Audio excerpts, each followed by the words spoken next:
how do you feel today? Maybe you just spent the entire day working and are trying to unwind with some YouTube, or maybe you just woke up and are eating breakfast, getting ready for the long day ahead. Either way, you probably feel some type of complex emotion right now. Maybe you're scared about that upcoming test, or maybe you're relieved to be home after an exhausting day out. These emotions that you feel are part of what make you, well, for lack of a better word, you. But could that really be all that you need to be considered human? Let me introduce you to WX-78, a non-binary but suspiciously binary robot who's going to help us answer the age-old question today. What makes us human?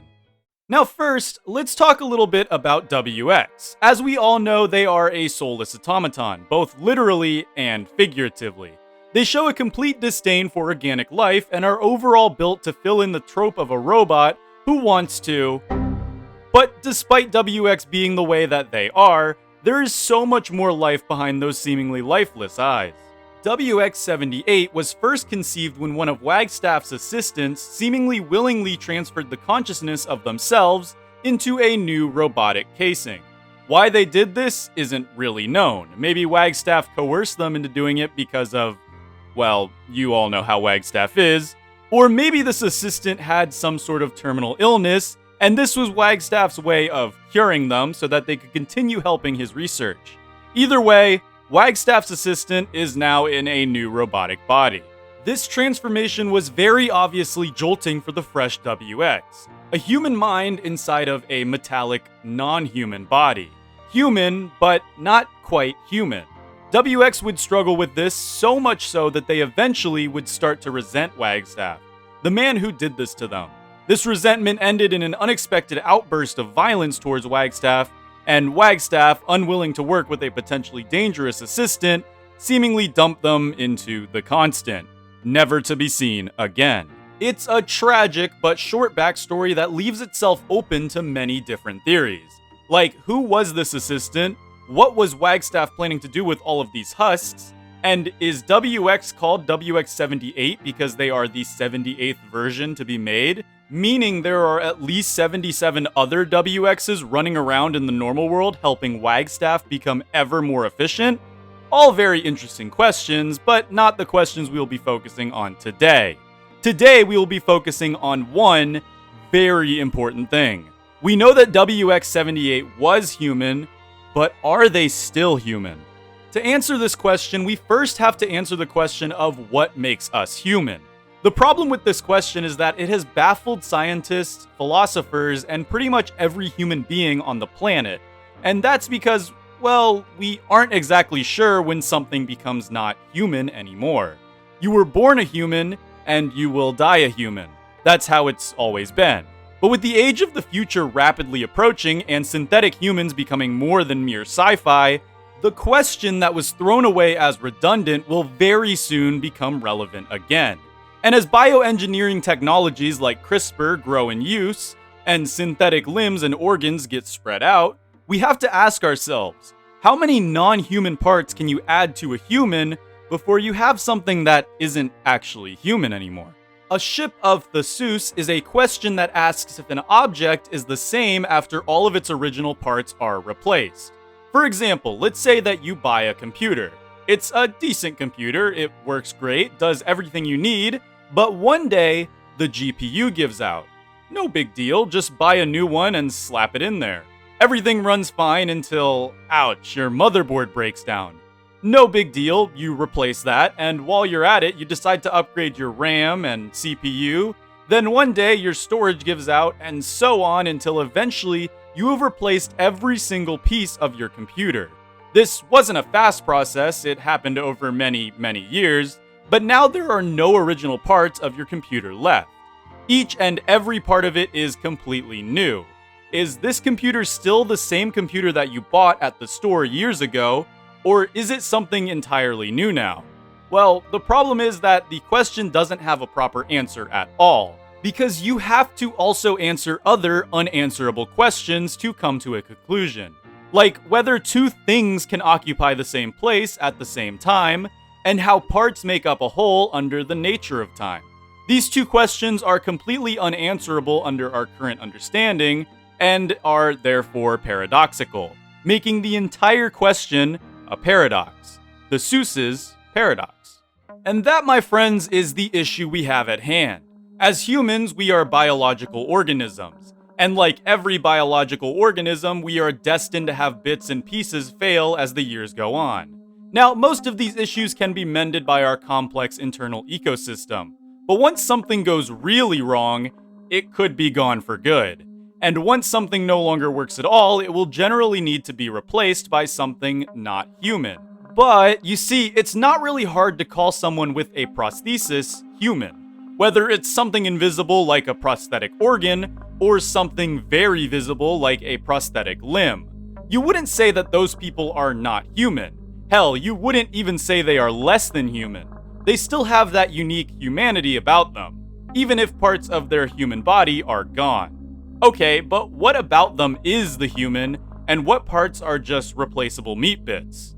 Well, first, let's start by taking a standard human and replacing absolutely everything that we can replace. Within modern science, there is a massive list of things that can be replaced by prosthetics, even including your heart. And in the future, this science can even expand to include almost every bit and piece of the human body, except one notable organ, your brain. And that's because the brain contains almost everything about you. Your memories, your consciousness, your feelings. In essence, your brain is you. So, is the brain what makes you human? Well, do you consider robo-brains from the Fallout universe to be human? While technically they do contain a brain, from our eyes most of what we perceive isn't human. Alas, the paradox is open again. What was and may still be human is no longer perceived as, well, human. Troubling, isn't it? So wait, what does any of this have to do with WX-78? Well, nothing. I really just wanted to nerd out about something that may become a real issue soon. You see, WX's story is actually far more convoluted, and the best way for me to show you just how WX got to be in that metal casing is a little more complex. So let's explain with an example. Let's say that you are dying. It could be from some form of terminal illness, or maybe some sort of fatal injury. But one way or the other, your trip to the Forever Box is coming, and quick. This generally means the end for most people, but not for you.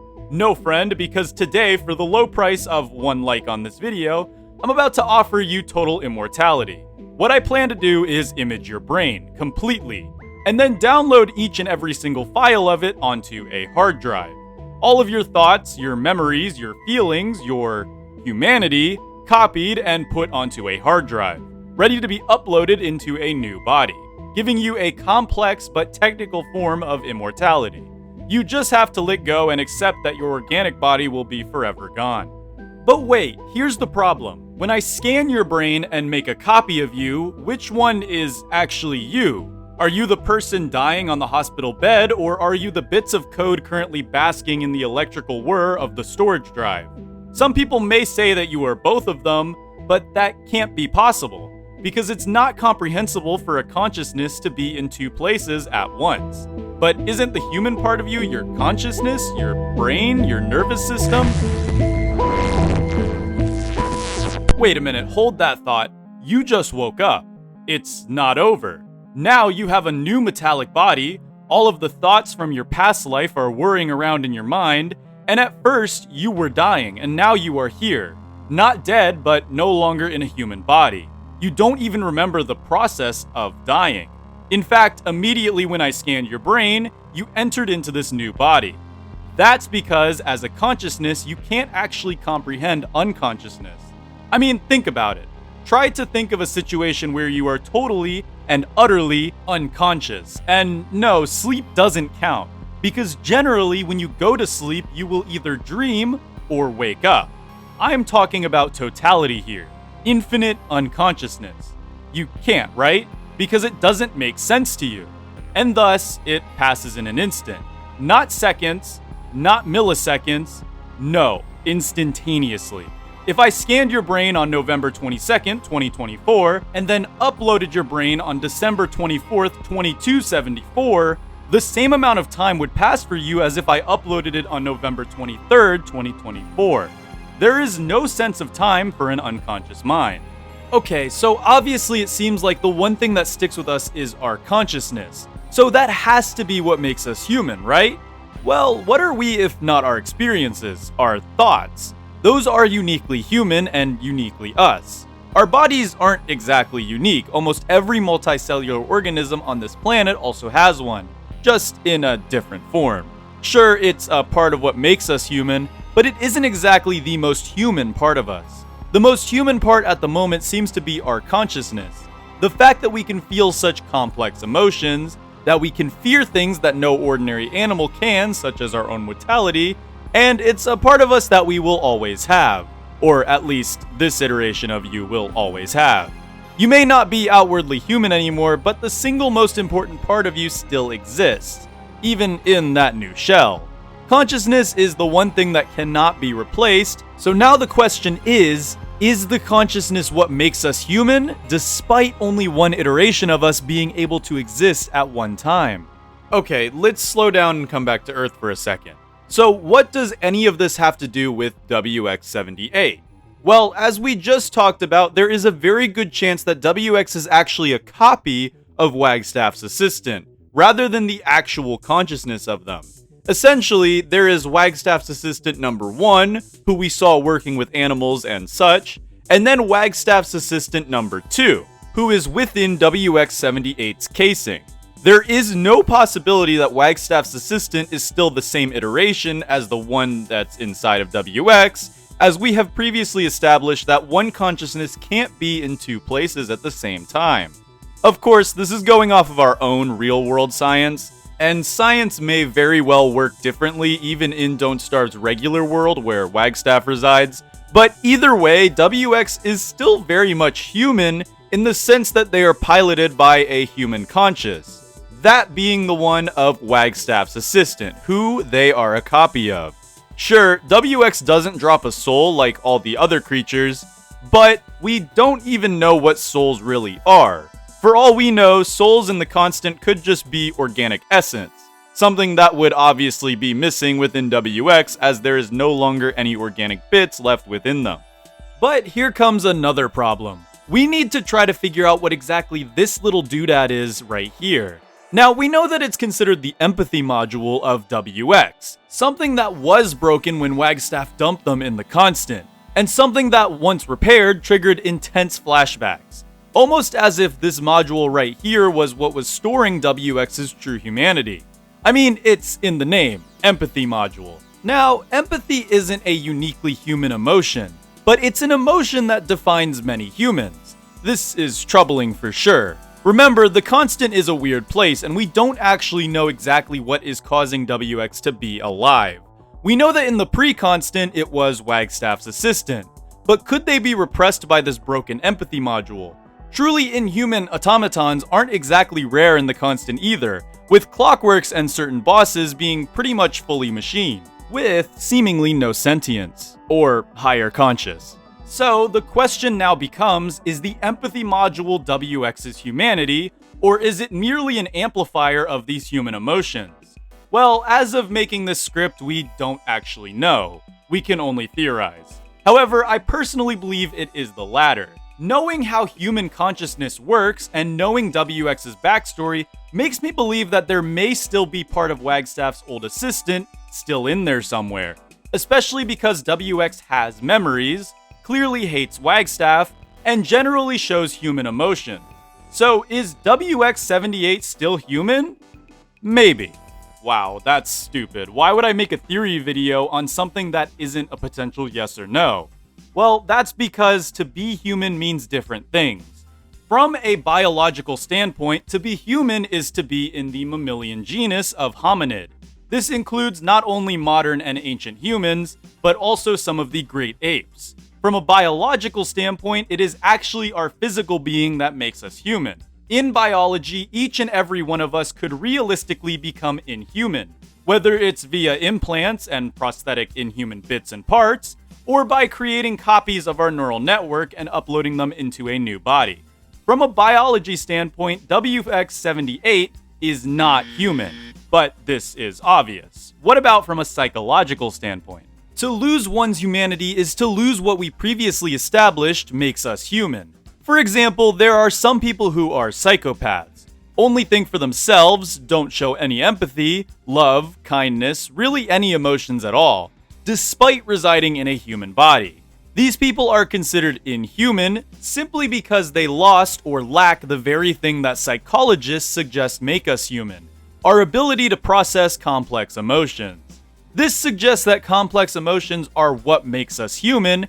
However, this has been proven false. Many mammals experience complex emotions, and it wouldn't be totally out of the ordinary for a learning algorithm, especially one tainted by the strange magic of the constant, to learn the way that mammals would. But remember, this is still speculatory. And we know for a fact that WX at least was Wagstaff's assistant. So is WX human psychologically? Maybe. And finally, spiritual people believe that the soul is what makes us human. Now, it's never been proven that humans have a soul, or what these souls even are, but thanks to one silly little character, we do know that they are canon in Don't Starve's universe. Or at least the constant. We also can see that WX is very much, as their nickname implies, soulless. But WX does have a ghost. Funny enough, Wartox's dialogue for inspecting WX's ghost contradicts the whole soulless automaton thing. Now, we aren't exactly sure if ghosts are canon in Don't Starve's universe, we only know that death and reviving is, so is WX a human spiritually? Probably not. It depends if ghosts are canon or not. And so, there you have it. It's a big fat maybe.